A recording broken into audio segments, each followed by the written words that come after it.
좀 쉬셨습니까? 에,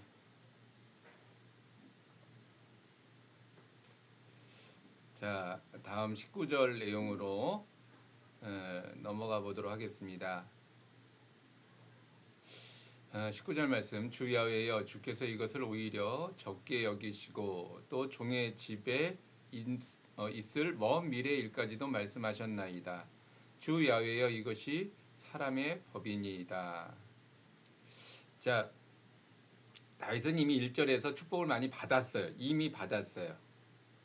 그런데 이것이 더 크게 이제 영원토록으로 이어지겠다라고 하나님께서 말씀하시니까 다윗이 이제 기도하는 거예요. 기도하는데 여기 뭐 말씀을 보면 다윗이 야훼 앞에 들어가 앉아서 이르되라고 이야기합니다. 그러니까 이게 뭐라고 그럴까요? 기도를 하는 거죠. 야훼 앞에 그러니까 야훼 앞에 나가서 앉아서 이르되라고 했을 때 저는 이런 상상이 들어요. 하나님께서 다윗이 하나님의 전 성전, 그러니까 성막에 들어가서 털퍼덕 주저앉는 거예요. 근데 이게 탄식의 어떤 그런 원망과 탄식의 그 주저앉음이 아니라 너무 감사하니까 그냥 이렇게 울다가 너무 감사해서 울다가 그냥 이렇게 주저앉는. 그래서 하나님 내가 뭔데요? 내가 왜 내가 어떤 사람이라고 이런 어떤 일들을 내게 허락하십니까? 뭐 이렇게 지금 감사의 기도를 올리는 거예요. 너무 감사하니까 어떤 뭐 이렇게 무릎을 꿇고 정자세로 이런기보다는 그냥 털퍼덕. 예. 너무 감사하니까. 뭐 여러분 좀 그런 느낌이 오십니까?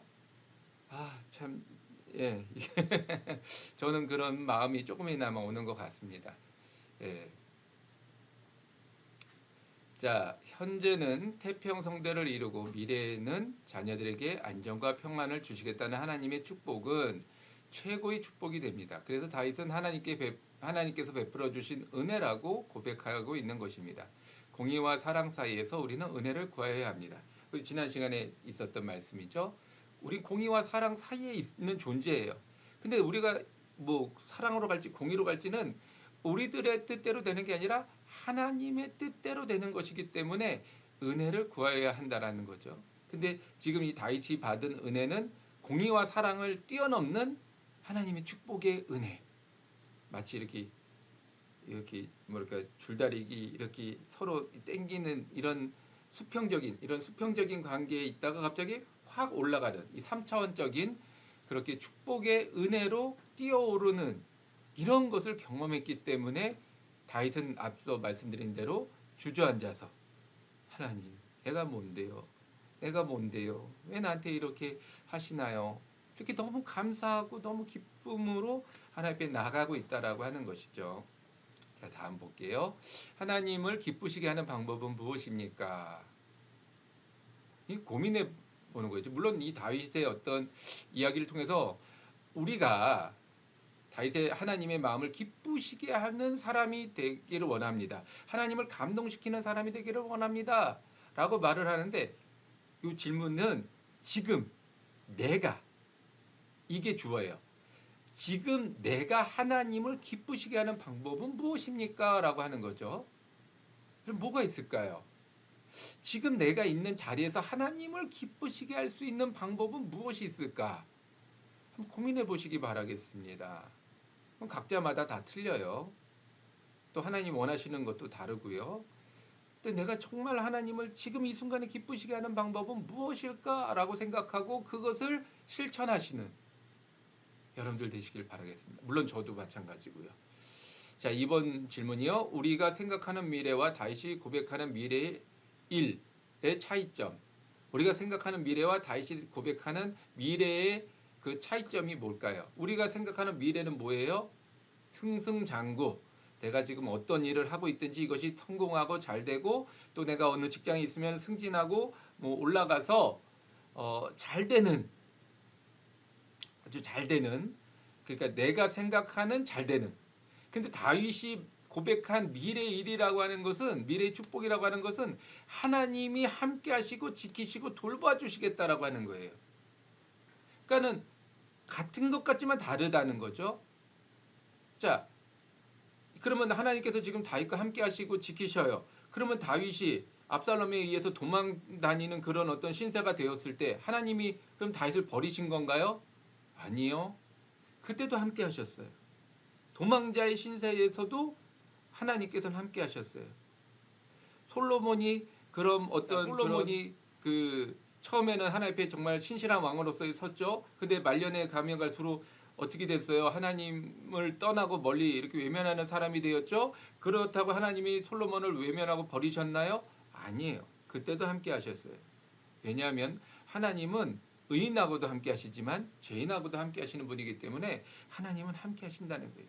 자, 우리들의 삶의 모습 속에서 내가 지금 생각하는 미래는 승승장구, 모든 것이 합력하여 선을 이루는, 그래서 그냥 만사형통, 이게 우리들의 어떤 생각하는 미래인데, 내가 살아보니까 미래를 살아가 보니까 실패도 있고 좌절도 있고 슬픔도 있고 눈물도 있고 아픔도 있고 괴로움도 있고 모든 죽음까지 우리들의 삶에는 빠진, 남들에게 있는 거 하나도 빠진 게 없어요. 다 똑같이 우리의 삶은 괴로워요. 그렇다고 해서 하나님이 나를 버리셨다 또는 외면하셨다 아니라는 거예요.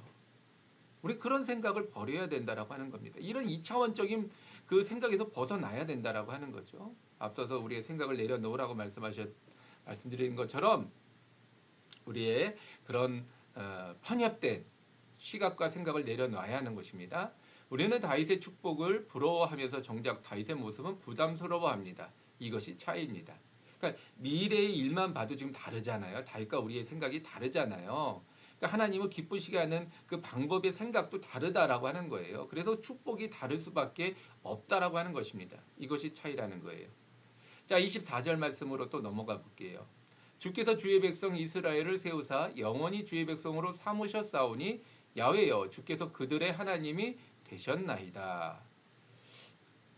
이제 다윗과의 약속, 다윗과의 언약, 그 결국엔 또 이것이 이어진다 해도 다윗감은 이렇게 제한되는 거죠. 근데 다윗은 지금 이것을 어떻게 확대시키고 있어요?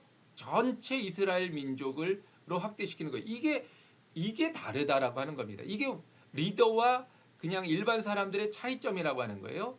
다윗과의 언약을 이스라엘 백성의 언약으로 확대되었습니다.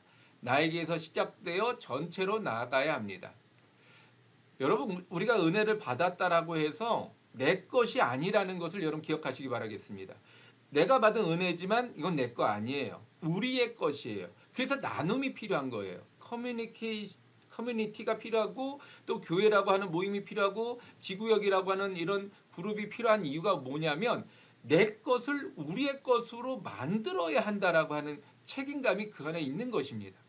맨날 만나서 밥만 먹고 이야기하고 차 마시고 이거는요 교회 모임 아니에요. 그냥 인간적인 모임이죠. 그건 아무 의미 없습니다. 교회는요 은혜가 넘쳐야 돼요. 모이면 은혜가 넘치고 은혜가 나누고 은혜를 실천하는 이게 교회의 그 소그룹의 모임이 되어야 한다라고 하는 것입니다. 다윗이 나와의 언약이었지만 이것을 하나님 이스라엘 전체의 언약으로 만들어가 주시옵소서라고 고백하고 있는 것이죠. 이것이 지금 리더의 모습이 되어야 한다라는 거예요. 자, 내용을 충분히 설명이 돼서 짧게 했어요. 뒷부분은.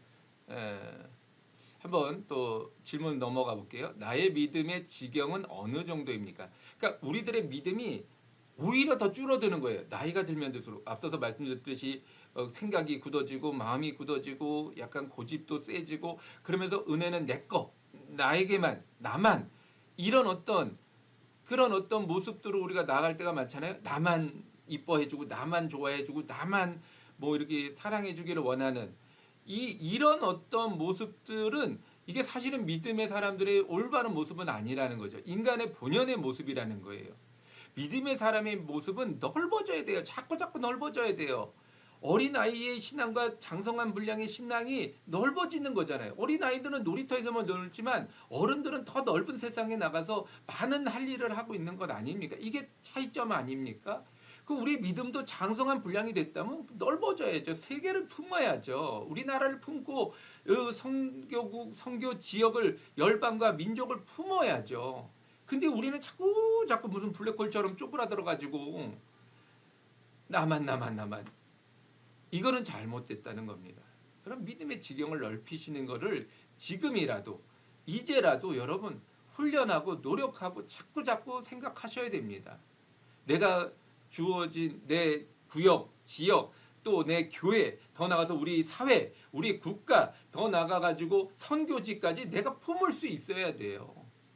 그래야 우리 기도가 끊임없이 쉼없이 나오는 거죠. 내 것만 바라보면 뭐 기도할 게 있습니까? 톤이 올라가네요. 좀 흥분이 됐던 것 같습니다. 자, 그래서 나에게로만 축복인가? 나에게 주시는 축복이 아니라는 거예요. 은혜도 마찬가지고 축복도 마찬가지고 내가 받았다 한다면 내 것이 아닙니다. 우리에게 주시는 축복이 되어야 하는 거예요. 우리 지난 시간에도 다윗이 화목제를 드리고 그 화목 제물로 이스라엘 예루살렘 인근에 있는 백성들에게 다 나눠주었잖아요.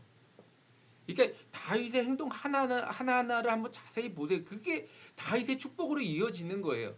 우리는 내 거, 우리 가족, 그냥 하나님이 우리에게만 주신 축복, 이러다 보니까 우리의 축복이 오래가지 못하는 거죠. 이것이 우리의 축복으로 이어질 수 있도록, 나눔으로 이어질 수 있도록 여러분들이 노력하시기 바라겠습니다. 그게 공동체라고 하는 말이 그래서 나오는 거예요. 믿음은 확대되어야 합니다. 내 안에 갇혀진 믿음으로는 아무것도 할 수 없습니다. 그러니까 겨자씨만한 믿음이나 할 때 이 믿음이 산을 들어 옮긴 정도의 능력이 있는데 산을 왜 들어 옮기겠어요? 꼴 보기 싫으니까 나 저 산 꼴 보기 싫어. 저 산 옮겼으면 좋겠어. 그런 믿음으로는 산더미 같은 믿음이 있다 한들 그 산은 옮겨지지 않습니다. 겨자씨다 옮겨지지 않아요. 그러나 이 믿음이 저 산을 옮김으로 인해서 우리 공동체와 우리 마을과 우리 지역과 우리 모든 것들이 다 유익이 된다면 내가 이 작은 믿음으로라도 저 산을 옮길 것을 명하고 기도한다라고 할 때 옮겨지는 거예요. 우리라고 하는 이 전체적인 넓은 지역으로서의 그 믿음이 필요할 때, 믿음이 나타날 때 능력이 나타난다라고 하는 것입니다. 내 안의 믿음으로는 절대 능력이 나타나지 않는다는 것 여러분들 기억하시기 바라겠습니다. 자, 29절 마지막 말씀인데요. 이제 청하건대 종의 집에 복을 주사 주 앞에 영원히 있게 하옵소서. 주 야훼께서 말씀하시오니 주의 종의 집이 영원히 복을 받게 하옵소서 하니라. 자, 한번 생각해 봅시다. 복의 순서를 생각해 봅시다. 주 앞이 먼저입니다. 복은 다음입니다. 자, 29절 다시 한번 차근차근히 천천히 읽어볼게요. 이제 청하건대, 이제 내가 이제 앞부분에 이제 하나님 앞에 너무 감사하는 기도를 다 올려드렸어요. 내가 뭐라고 그러면서 하나님 앞에 감사의 기도를 올려드렸는데 그 다음에 청하건대 종의 집에 복을 주사. 뭔가 지금까지 이렇게 감사 기도를 많이 쫙 올리고 난 다음에 복을 달라라고 하면 뭔가 대단한 것, 더 큰 것, 더 놀라운 것, 뭐 장수의 복, 뭐 이미 이제 잉태의 복은 충분하니까 장수의 복을 주셔서 뭐 120세까지 살게 해주세요. 뭐 이런 어떤 그런 게 나올 것 같은 분위기 아닙니까? 근데 뭐라고 나왔어요? 주 앞에. 이게 감동의 포인트예요. 여러분, 우리가 사람과 사람을 감동시킬 때도 뭔가 하나의 포인트가 있잖아요. 그걸 딱 맞춰주면 그 사람이 감동을 받는 건데 하나님 앞에서도 우리가 감동의 포인트가 있습니다. 주 앞에 영원히 있게 하옵소서. 이게 내가 바라는 복의 내용입니다라고 말씀하고 있는 거예요. 다윗이 그렇게 고백하고 있는 거예요. 그게 얼마나 다 하나님의 마음이 풍족하겠어요. 흡족하겠어요. 주의 종의 집이 영원히 복을 받게 하옵소서. 이게 복이라는 거예요. 주 앞에 머무는 것이 내게 복이고 이 복이 곧 영원토록 임하기를 원합니다라고 말을 하고 있는 거죠. 여러분에게 있어서 가장 큰 복은 어떤 복일까요? 강남의 아파트? 아니 뭐 진짜 어마어마한 산? 뭐 부모님의 굉장한 유산? 다 쓰고도 남을 만큼의 어떤 막대한 재물? 정말 120세까지 감기 하나 걸리지 않고 아주 작은 어떤 질병 하나 없이 건강하게 사는 것. 다 복이죠. 다 복입니다. 근데 그런 복 가지고는 하나님 앞에 받을 수도 감동시킬 수도 없습니다. 분명히 말씀드립니다. 받을 수도 감동시킬 수도 없습니다. 감동이 안 되면 받을 수 있는 길이 없죠. 자, 우리가 생각하는 복과 하나님이 주시는 복 분명히 다릅니다. 분명히 다릅니다. 그걸 받으시겠습니까? 이게 문제라는 거예요. 내가 원하는 복은 내가 받을 거예요. 근데 내가 원하는 복이 아닌 다른 복을 줄 때 내가 받겠느냐라는 거예요. 마치 이걸 받으면 내가 원하는 것을 다시는 못 받을 것 같은 그런 불안감 때문에 많은 사람들이 그것보다 그 다음에 있는 것, 이것보다 저것, 이거를 우리는 요구할 때가 많은 거죠. 하나님이 주시는 복보다 내가 원하는 복을 달라고 하는 거죠. 우리는 복의 개념을 물질로 국한할 때가 많이 있습니다. 하지만 하나님은 우리 앞에 서 있는 것을 가장 큰 복이라고 말씀하고 있습니다. 여러분 잘 생각해 보세요. 예수님이 이 땅에 오셨어요. 수많은 병자들을 고쳤고 많은 사람들을 먹이셨고 많은 사람들에게 복음을 증거했습니다. 자, 그 수많은 일들, 수많은 예수님의 사역 가운데 공통점이 있어요. 그럼 뭔지 아십니까? 뭐 말씀, 기적,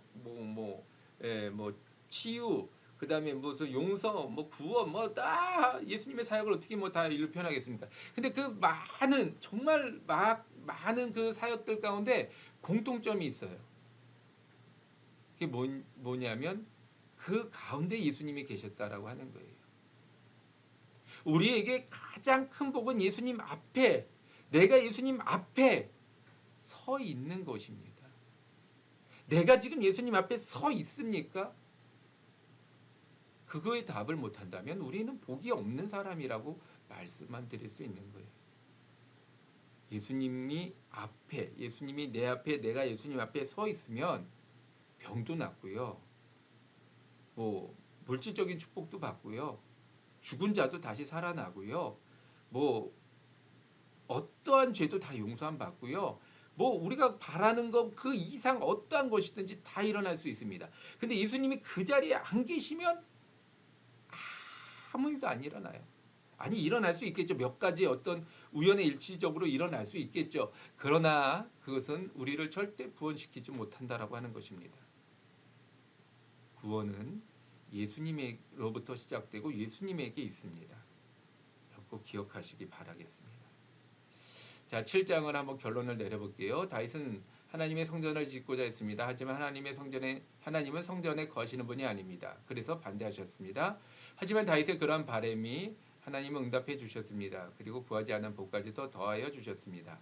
우리의 믿음도 이와 같이 하나님을 감동시켜야 합니다. 감동이 뭐예요? 하나님을 감동시킨다라고 할 때 하나님을 감동한다는 것이 무엇입니까? 하나님의 생각, 뜻을 우리가 아는 거예요. 그러려면 내 걸 내려놔야겠죠? 하나님의 생각을 안다라고 한다면, 하나님의 뜻을 안다라고 한다면 그럼 어떻게 되겠어요? 하나님 앞에 서 있는 것이 하나님의 뜻임을 알게 된다는 거예요. 그리고 그것이 가장 큰 복임을 알게 된다라고 하는 거예요. 그래서 하나님 앞에 서고자 하는 그 마음이 곧 하나님을 감동시키는 것이고 하나님을 감동시키는 사람이 놀라운 축복을 받게 된다라고 하는 것입니다. 여러분 기억하시기 바라겠습니다. 하나님을 우리가 다윗의 축복을 바라지만 다윗과 같은 모습과 행동이 없다고 한다면 우리는 하나님 앞에 온전한 모습으로 설 수 없는 사람인 것을 꼭 기억하시기 바라겠습니다. 자, 아이고 또 왜 감사합니다. 항상 부족하고 연약한데요. 오늘은 좀 긴 장이었음에도 불구하고 좀 생각보다 빨리 끝낸 것 같습니다. 여러분들이 짧았지만 그 가운데 참 많은 것을 느꼈으리라고 생각을 하고 믿습니다. 또 이렇게 오늘 이렇게 만남을 허락해 주신 하나님 앞에 감사를 드립니다. 기도하시겠습니다. 하나님 아버지, 오늘도 우리와 함께하여 주시고 돌봐주셔서 이와 같이 주님 앞에 서게 하시니 감사합니다. 우리가 말씀을 듣고 하나님을 감동시키는 것이 무엇이고 하나님을 기쁘시게 하는 것이 무엇인지 우리가 깨달았습니다. 아버지, 이것을 아는 것을 그치지 말고 마음과 뜻과 정성을 다하여 행동을 다하여 하나님을 감동시키는 사람이 되게 하여 주시사 하나님의 앞에 정말로 인정받고 쓰임받아 다윗과 같은 축복을 받아 누릴 수 있도록 인도하여 주옵소서. 우리의 모든 연약함을 하시는 주 앞에 맡겨드리오니 주여 우리를 써주시고 돌봐주옵소서. 감사드리오며 예수님의 이름으로 기도드렸사옵나이다. 아멘. 할렐루야. 감사드립니다.